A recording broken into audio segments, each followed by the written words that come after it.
¿Qué tal? Bienvenidas sean todos y todas. Estamos en una edición más de Hablemos del Libro.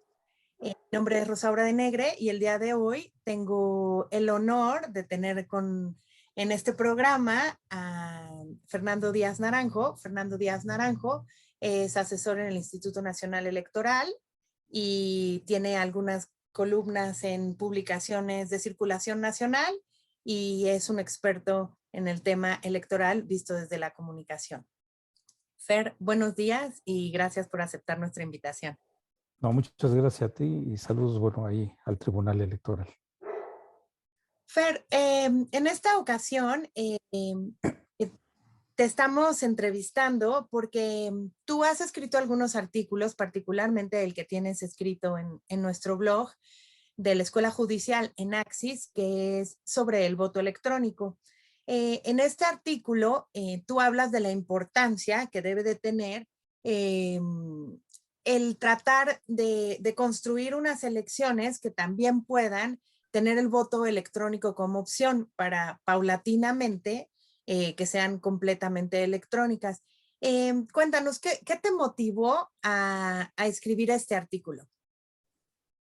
Bueno, primero me ha motivado el estudio que he hecho sobre el tema en particular y también la experiencia propia que tuve como funcionario del otro Instituto Electoral del Distrito Federal, hoy de la Ciudad de México, y en el que tuve la oportunidad de participar en un proyecto, primero con el entonces consejero electoral del OPLE de la Ciudad de México, Leonardo Valdés, que impulsó este proyecto. Trabajé de cerca con él este proyecto y luego, como consejero electoral, impulsé el proyecto de voto electrónico desde la perspectiva de urna electrónica, de tal manera que en 2009, siendo consejero electoral local, yo presidía la Comisión de Organización y Geografía Electoral. Propusimos la instalación de urnas electrónicas porque además la legislación electoral lo permitía y pusimos estas urnas de manera vinculante, es decir, la gente podría llegar a la casilla y no había opción de o me voy a la urna tradicional o a la urna electrónica, donde las instalamos para que fuera vinculante. Solo hubo la parte de que hubiera la votación electrónica y me parece que los resultados fueron óptimos. Y en 2012, por primera vez, hicimos el voto electrónico, pero por Internet, para que las y los mexicanos residentes en el extranjero de la Ciudad de México pudieran votar por por la jefatura de gobierno, y también los resultados fueron óptimos. De ahí descubrí que me parece que tenemos que arribar hacia esa modalidad por muchos factores, porque da mayor certeza a los procesos electorales. Yo sé que hablar de un sistema informático puede generar muchas dudas, pero la historia nos ha demostrado que si un proceso es auditado, suficientemente revisado por instituciones, no solamente las electorales, sino externas, academia, Transparencia Mexicana, cualquier cantidad de organizaciones, y con la participación, por supuesto, de los partidos políticos, eso garantiza la transparencia en estos sistemas, pero sobre todo porque en un mediano plazo pues podría generar un ahorro importante de recursos presupuestales que en estas épocas, bueno, pues son importantes. Sí, claro. Bueno, también un poco recordarles a las personas que nos están siguiendo que el voto electrónico por internet y electrónico tiene dos vertientes, ¿cierto, Fer? O sea, el que llegas tú a la urna que va conectado a una computadora que no va a internet o el que te dan de opción de internet si tú estás fuera. ¿Es correcto eso? Generalmente la urna electrónica, en algunas entidades federativas, si no me recuerdo como Jalisco, las urnas electrónicas sí pudieran transmitir la información por internet, pero justamente para evitar problemas, están desconectadas del sistema de internet para que cuando tengan información se trasladan a los consejos distritales y ahí se entregan los resultados. Es decir, no hay un problema de hackeo a través de internet porque no se transmite así la información. Por el caso del voto por internet desde el exterior, que eso lo permite ya la legislación, por ejemplo, en 2021 9 entidades federativas, porque sus legislaciones además así lo permiten, pudieron votar desde el exterior por diversos cargos. Por ejemplo, en la Ciudad de México, además de la jefatura de gobierno, está el diputado migrante. Y en la mayoría de las entidades federativas, bueno, pueden votar del exterior por internet, por la renovación del titular del Ejecutivo local. Claro, tienen dos alternativas, o el voto postal, que es el que se viene usando desde 2006, o el voto por internet. En 2021, si no mal recuerdo, el 66% de los que participaron escogieron votar por el sistema de internet. Entonces me parece que hacia allá tendríamos que ir evolucionando, y eso me parece que garantiza varias cosas. Una, pues mayor participación de la gente, y dos, que puede resultar este instrumento, no solamente instrumentarlo a nivel fuera de nuestras fronteras, sino también, ¿por qué no instrumentarlo aquí al interior de la República y tener el voto presidencial, conforme todos lo conocemos, el voto con urna electrónica o el voto por internet?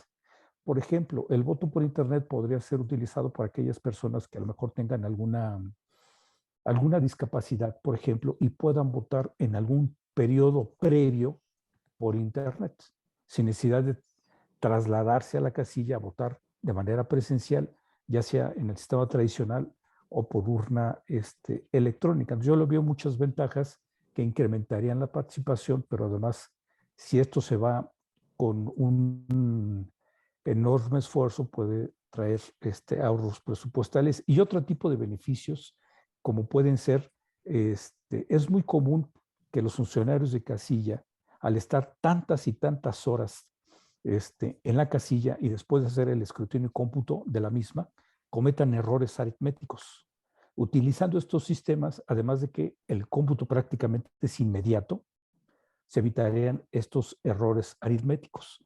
Seguramente ya no necesitaremos los escrutadores, porque pues, el cómputo ya lo hacen estos sistemas. Seguramente, no, más bien se volvería obsoleto los sistemas, estos programas de resultados electorales preliminares, porque pues, prácticamente estamos generando o se estaría generando el cómputo en el momento en que terminen o cierren las casillas. Se evitaría a lo mejor que los organismos electorales contraten a veces empresas externas para hacer estos conteos rápidos y dar una aproximación de cómo va la tendencia electoral. Es decir, son varias cosas que, claro, esto necesitaría, por supuesto, de alguna reforma electoral, y eso, bueno, pues ya queda a manos del legislativo, ¿no? Sí, no, bueno, reducción de costos, sobre todo de costos, de tiempo. Leía que en el caso de las elecciones del 2021, en muy pocas casillas lo implementaron Jalisco e Hidalgo. Y leía que cuando tú votas en la urna electrónica, te imprime un ticket. Entonces, eso también sería como revolucionario, ¿no? Porque independientemente que tú actualmente vas a votar y te ponen la tinta indeleble, con un ticket, o sea, inclusive tú podrías demostrar dónde votaste, a qué hora, cómo lo hiciste, o sea, como que le da más certeza y más opciones a las personas que votamos, ¿cierto? Sí, es cierto. Funciona un poco como esto de la innovación tecnológica, seguramente va a ser algo que enfrentó nuestro país cuando empezaron los cajeros automáticos. Cuando empezaron a instalarse en los bancos los cajeros automáticos, y podríamos utilizarlo de dos maneras, o para retirar dinero o para depositar dinero, ¿no? Y entre otros servicios. Sin embargo, cuando empezaron los cajeros automáticos, la gente le tenía desconfianza. Llegaba al banco y al utilizar los cajeros automáticos seguía formándose en la fila. Es decir, pasó un tiempo para que la gente fuera asimilando los beneficios pues, de estos cajeros automáticos. Con la urna electrónica, me parece que esto también ha sido así. Y efectivamente, en 2021 se instalaron algunas urnas electrónicas, y que me parece que el instituto, el INE, pues está un poco, no tan a la par de lo que los institutos electorales locales, que si no me recuerdo es 2005, vienen haciendo Coahuila, Jalisco, la Ciudad de México y otras entidades federativas con la utilización de estos sistemas de urnas electrónicas. ¿Qué haría falta? En mi opinión, que el INE, en coordinación con los soples, coordinaran un esfuerzo mayúsculo para que generaran un solo modelo de urna electrónica, porque lo que encontramos son diferentes tipos de modelos.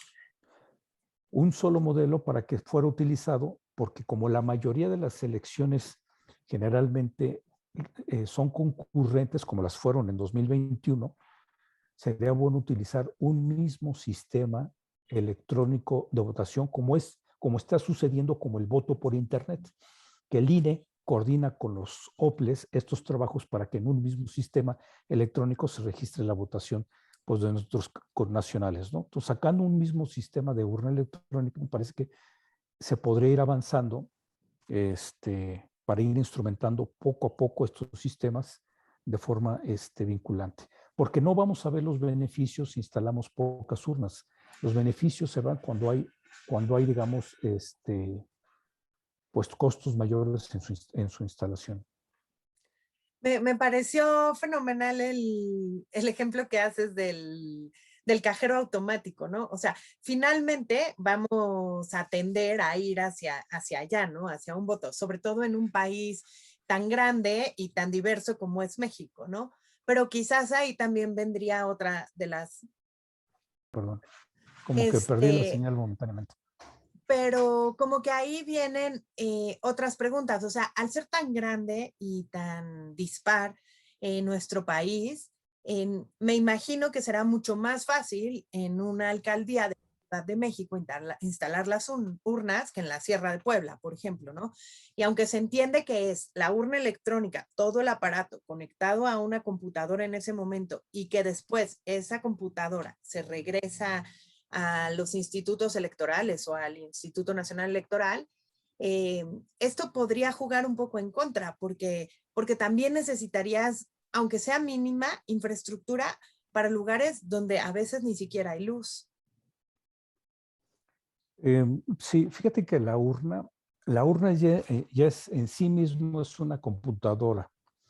Y es un sistema, digamos, sencillo, que tienes este repositorio donde van estos testigos de los papelitos de los que tú hablabas, y generalmente las urnas electrónicas cuentan con una batería. Entonces pueden o no estar habría que recargarlas antes, pero podrían estar trabajando sin ningún problema el día de la jornada electoral si, si se llega a ir la luz. Eso nos pasó en la Ciudad de México en 2009. Las urnas electrónicas que se implementaron, claro, eran prácticamente fabricación casera porque fueron hechas por la UNAM en colaboración con el Politécnico y en algún momento también el Tecnológico de Monterrey. Entonces no eran, digamos, no tenían una fabricación industrial como cualquier empresa, sino fueron prácticamente hechas en los laboratorios de las universidades y aún así funcionaron muy bien. Y recuerdo que en estos casos, recuerdo un caso que, porque no por instalar urnas electrónicas significa que se va a dejar de lado la interposición de medios de impugnación. Esto quedará a salvo para que los partidos políticos, si no están de acuerdo y demás, tengan la opción, como debe de ser, la libertad de ejercer lo que su derecho convenga, ¿no? Pero recuerdo un caso de una urna electrónica que fue impugnado el resultado.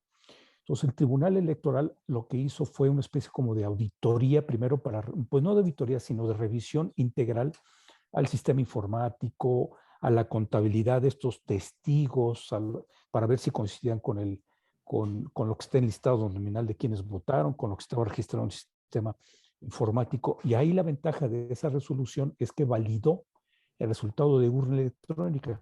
Eso me parece importante porque no solamente es lo que la gente experimentó y vivió y conoció los resultados, sino además, por lo menos en un caso, sí hubo un medio de impugnación que, bueno, avaló la utilización de este sistema electrónico. Y estamos hablando en 2009. Entonces ya tiene un rato de eso y me parece que pues ya hay camino andado. Cuando hablabas tú de las alcaldías, por ejemplo, en la Ciudad de México, aquellas urnas electrónicas se utilizaron, bueno, pueden utilizarse, fíjate, las ventajas para ejercicios de participación ciudadana. Por ejemplo, en la Ciudad de México, el de presupuesto participativo o alguna consulta popular, es decir, tienen, si no mal recuerdo, un promedio de vida de 10 años. Pueden extenderse más, pero en esos 10 años pueden utilizarse cualquier cantidad de veces. Tiene la ventaja, por ejemplo, además, si así se quiere, de integrar la fotografía de las candidatas y candidatos, que en el sistema de papel, pues como se mandan con mucho tiempo a integrar las Imprimir. a imprimir las boletas electorales, pues la verdad es que esto resulta pues prácticamente imposible. Cuando un elector está enfrente de una boleta, pues cuando cruza el recuadro por el partido, coalición, candidato o candidata de su preferencia, pues no hay forma de regresarse. Híjole, me equivoqué, me dan otra boleta, pues ya no se puede. La urna electrónica funciona prácticamente como un cajero automático. Si voy al cajero automático y digo, quiero 500 pesos, generalmente ponen una pantalla en donde dicen, ¿seguro que quieres esos 500 pesos? Si dices sí, te dan los 500 pesos. Si dices que no, te regresan al menú anterior. Lo mismo funciona prácticamente con la urna electrónica y esto, bueno, pues genera pues un sistema pues más amigable de comunicación entre el elector y una boleta virtual, porque de alguna manera así se llaman. Y la urna electrónica puede tener tantas boletas virtuales como elecciones estén en juego. En la Ciudad de México, y perdón que saque tanto el caso de la Ciudad de México, pero como tiene elección concurrente, podría tener, por ejemplo, en el 24, pues la boleta de presidente de la República, de senadores, diputados, jefatura de gobierno, diputados locales y alcaldes. O sea, 6 tipos de elecciones en una misma boleta. Porque si no, imagínate, nosotros pensamos en la cantidad de papel que se imprimen para boletas electorales. Si no me recuerdo, creo que el dato anda de poco más de 93 millones de electores. Ese es el número de boletas que hay que multiplicar por tantas elecciones que hay. Entonces, 93 millones de boletas para presidente, más un tanto para los representantes de partidos políticos, etcétera. Otro tanto para senadores, otro tanto para diputados federales y para cada entidad federativa, otro tanto más para las elecciones que están en juego en cada estado.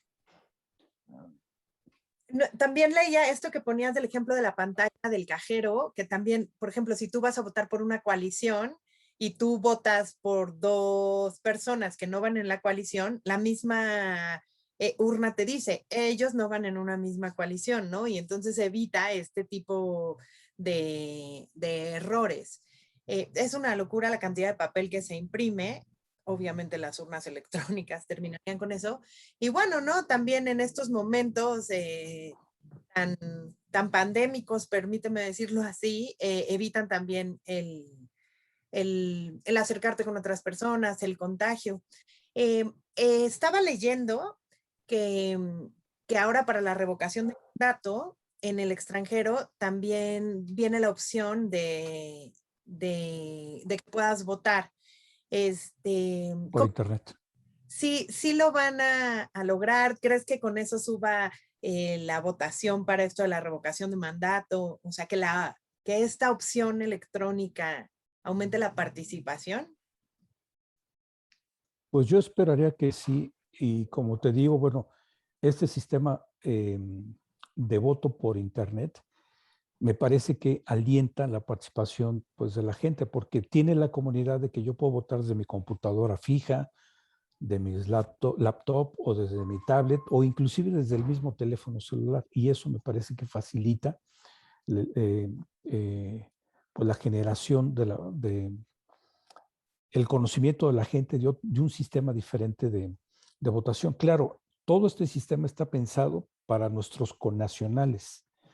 Yo soy, y esto lo pongo a título personal, de la idea de que habrá que instrumentarlo de manera paulatina al interior de la República para ciertos segmentos de la población, como en otros países se abre el sistema y quien quiere ir el día de la jornada puede ir, y si no, uno puede decir, pues yo puedo votar, por ejemplo, ¿Hay alguna restricción en la legislación electoral que refiere lo siguiente? Aquellos ciudadanos que están en tránsito fuera de su entidad y solamente como están fuera de su entidad, ya no pueden votar por todos los cargos porque están fuera. Si se implementara el voto por Internet, me parece que esta restricción tal vez podría quedar de más. ¿Por qué? Porque simplemente si yo tengo mi sección y demás, me parece que no implicaría tanto en qué parte de la República yo esté, a lo mejor por una cuestión académica, profesional y demás, y esto me podría a mí dar la facilidad de que yo pudiera votar pues, por todos los cargos. Es decir, el voto por Internet sí podría evolucionar a una nueva forma de que todos participemos. Claro, esto que te estoy diciendo, por supuesto que necesitaría las reformas legales correspondientes y habría que convencer al propio legislativo, ¿no? No, es muy interesante. De hecho, ahora pensaba que ha tardado mucho tiempo en implementarse, o sea, que han pasado muchos años y que las personas aún no estamos, pues no sé si convencidas, ¿no? Hace también algunos años tuvieron algunos problemas con partidos políticos porque decían, ¿no? Que quién iba a ser el dueño del sistema, ¿no? Como que siempre piensas en hackers, en personas que automáticamente cuando lo hagas electrónico va a tener un poco más de facilidad de poder entrar a los sistemas electrónicos de votación. Pero bueno, también tendemos a eso y también creo que las nuevas generaciones, que en mi parecer están un poco desilusionadas de la democracia, pues también le estás dando opciones sobre lo que estas generaciones ya ven, ya viven, ¿no? O sea, utilizar un medio electrónico para poder votar y no esta idea, pues un poco quizás romántica, arcaica, de ir a la urna a votar, de tener tu papeleta, ¿no? Entonces creo que también eso abre muchísimas opciones para los que vienen detrás de todas nosotros y nosotras. Así es. Pues no sé si nos quieras algo que nos esté faltando, para tener más claro esto del voto electrónico, algo más que quisieras decirnos. Eh, pues solamente diré algo que, una reflexión que me dejaron pensando mis hijas hace ya algún tiempo, habrá sido por ahí de principios del año 2000, no sé si 2006 o 2009, por ahí, en alguna de estas dos elecciones, mis hijas me acompañaron a votar, digo, estaban chiquitas, ahora ya son pues adolescentes. Y cuando estuvieron conmigo en la casilla y me acompañaron a votar, recuerdo que una me hizo el comentario de que la urna, la papeleta y todo lo demás era prácticamente algo que ella había visto o había leído en alguna votación histórica de Madero, lo cual tiene toda la razón. Digo, hoy ya la urna es transparente y demás, pero el mismo sistema arcaico es el que estamos prácticamente utilizando el día de hoy. Y, por ejemplo, las juventudes de ahora que prácticamente escogen a sus dirigencias estudiantiles, las dirigencias, la parte académica escoge a quienes son los directivos por determinado periodo, prácticamente ya también con sistemas electrónicos de votación, pues se les queda, voltea a ver a la autoridad electoral como que estamos en otra época. Entonces, no solamente porque estemos en otra época, sino porque me parece que sí habría que evolucionar a esta generación de sistemas, insisto, con con la participación de todos los actores políticos y sociales correspondientes que den garantía y transparencia de cada uno de los pasos para que corroboren las áreas de oportunidad y beneficios que esto implementaría. Pues te agradecemos mucho, Fer. Se ve que has estudiado mucho el tema. No hay mucha información tampoco al respecto. Básicamente es también porque ha sido difícil operarlo, pero te agradecemos mucho. Te agradecemos que nos hayas venido a visitar a este programa. No, al contrario, muchísimas gracias por la invitación y te mando un fuerte abrazo. Gracias. Les agradecemos a todas y a todos. Mi nombre es Rosaura de Negre y esta fue una edición más de Hablemos de Libros.